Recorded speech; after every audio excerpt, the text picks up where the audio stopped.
Hello, welcome to Day One Patch Media Plays Tutorial Edition. We're going to teach you how to do some simple wiring setups and a little bit more complex lighting setups in Fallout 4. We have everything sort of spaced out just so that it's easier to kind of show you each of the pieces, and so it's easier for you to sort of follow if you're skipping through the video here. Basically, we have a small house set up here with some lighting, which is basically probably what you're going to want to do right away when you start building your settlements. And then we also have some of the more advanced pieces of circuitry here, which we will be using, of course, there.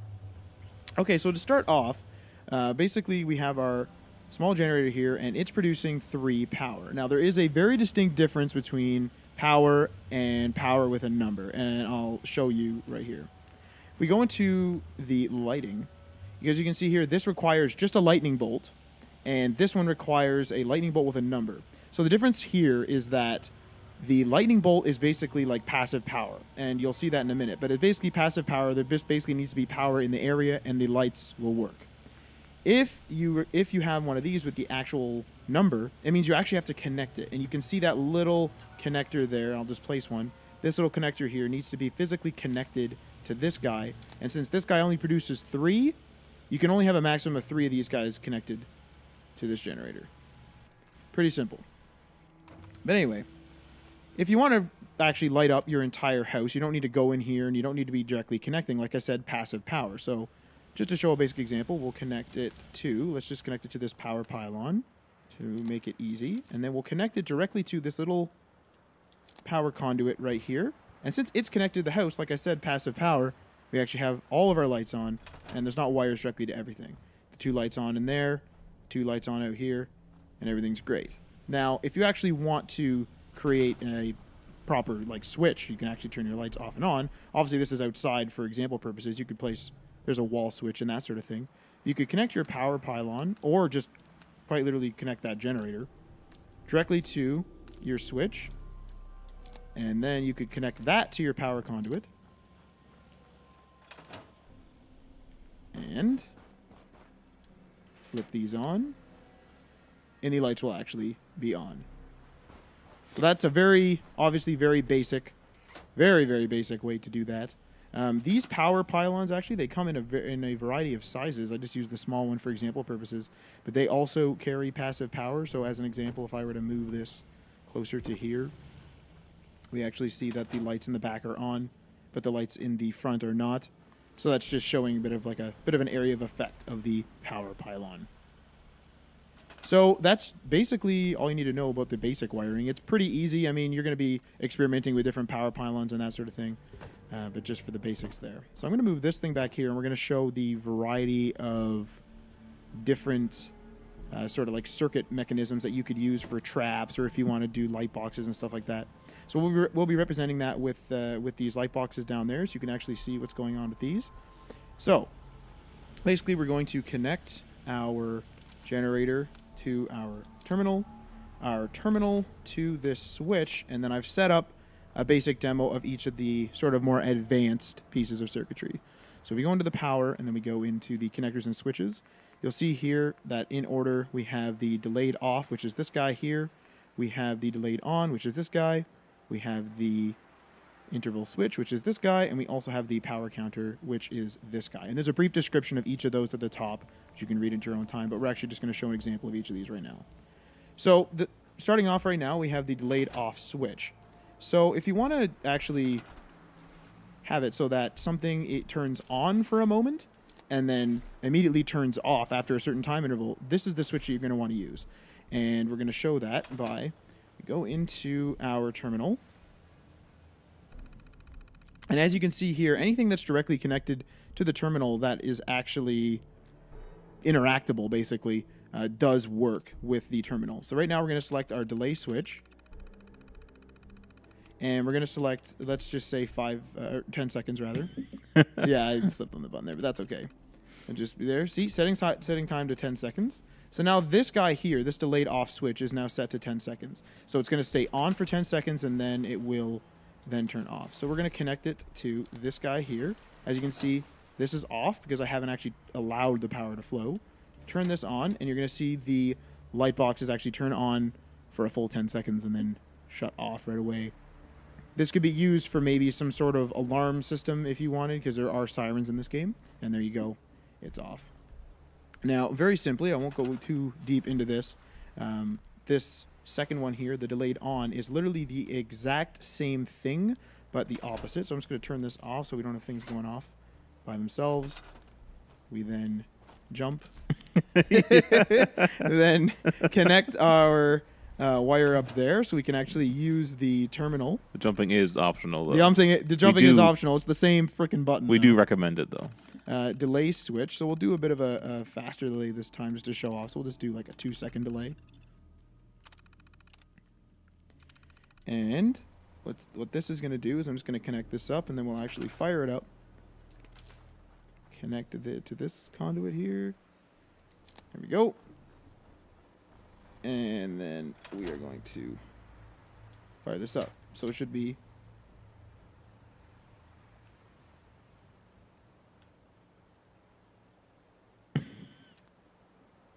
So quite literally the opposite. Riveting, I know. Yeah. But just to show that off in case you guys needed to see that. Okay. So we're going to shut this off again.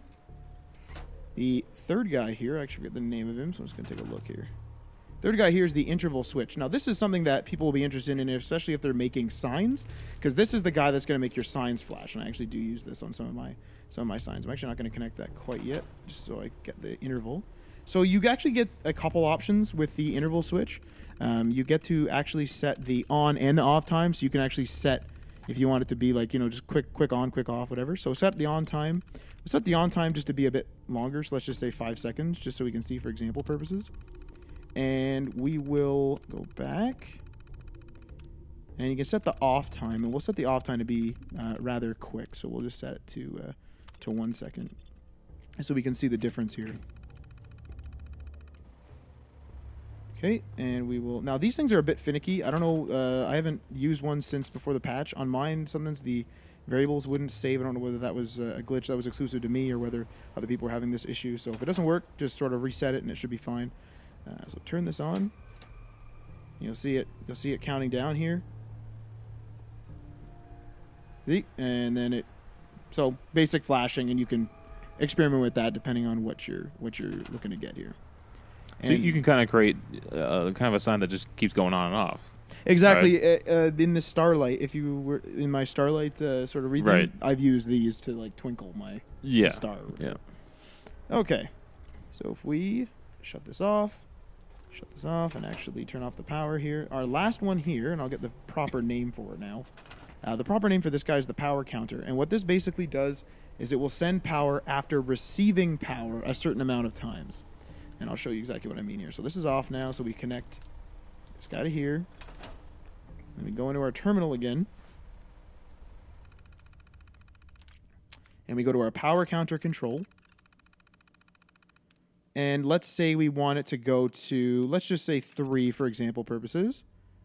So what it's basically going to do is it will receive power 3 times. On the 4th time, it will actually transmit the power. So this can be useful if you have a chain of traps, as an example, and you have 3 traps, and the 4th trap only gets triggered, obviously, after the 3rd trap. This would be the thing to use.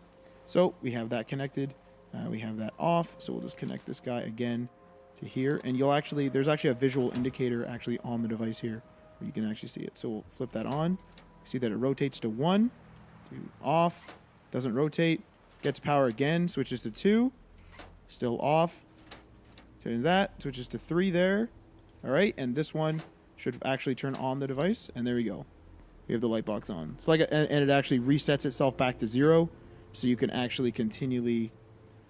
But explain again how this could be used as like you're switching on a switch 3 times. That's correct. And then the 4th time it comes on. But how do you use this in the real world scenario? What you could do is you could actually have, I don't know if I have enough copper on me, but you could actually do a variety of the pressure plates.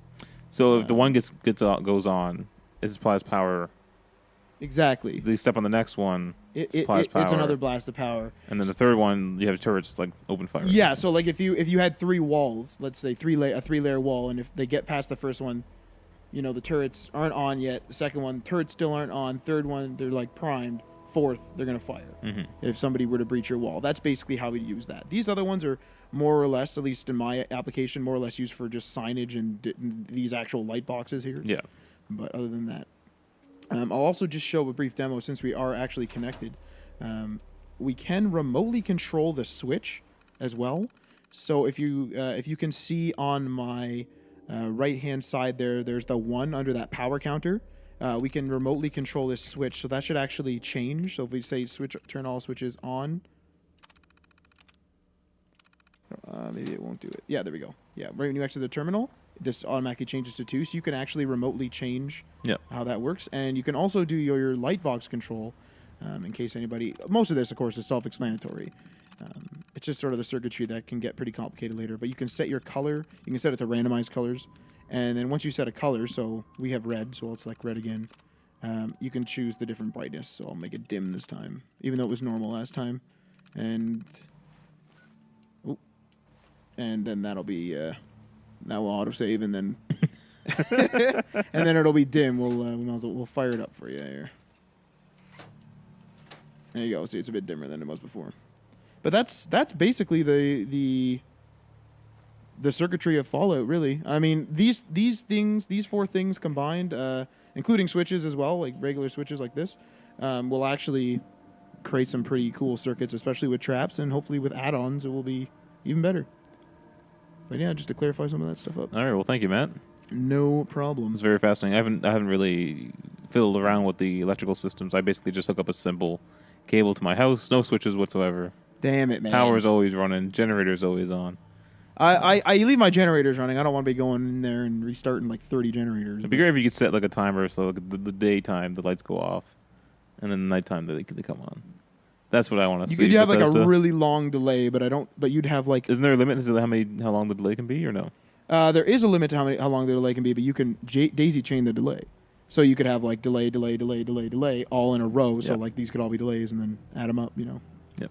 All right. Well, thanks again, Matt. And this is our first tutorial. Let us know what you think.